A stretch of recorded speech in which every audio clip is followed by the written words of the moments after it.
Hello, hello mga katigangs. Happy Thanksgiving. Yung sinasabi ko, every day is a Thanksgiving day.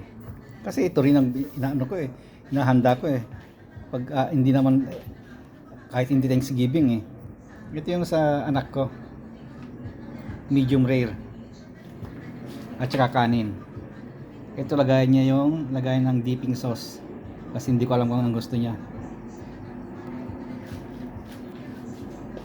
At saka, ito naman yung asawa ko, well done.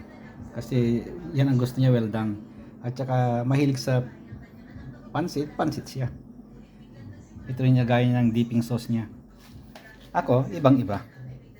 Kasi mahilig ako sa seafood, tsaka gulay. Kaya ito sa akin. Lobster at saka crabs. Ang iinumin namin ay iba-iba rin. Sa akin, red wine. Sila, strawberry, smoothies.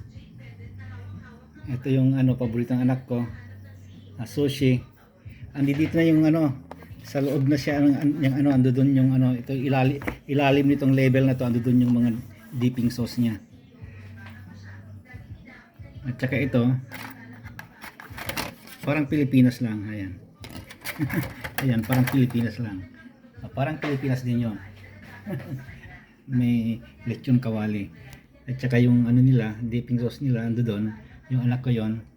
Pero ako, ang dipping sauce ko ito ay bagoong na may kalamansi. Masarap 'yan.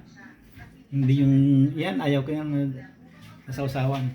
At saka ang iinumin,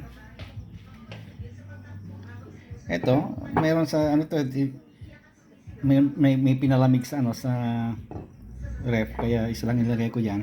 Ito yung umukti salsa lapingaw. Bird's nest.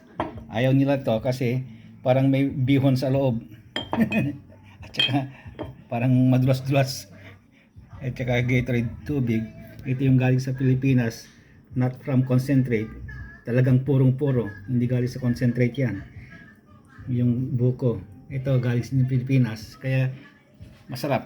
Basta may galing sa Pilipinas, yun ang binibili ko. Okay, mga katigang, kakain na tayo. Ito yung prutas namin, at saka yung grapes ando doon, kaya hindi ko nilagay diyan. Okay, mga katigang, bye bye na. Bye bye, kainan na.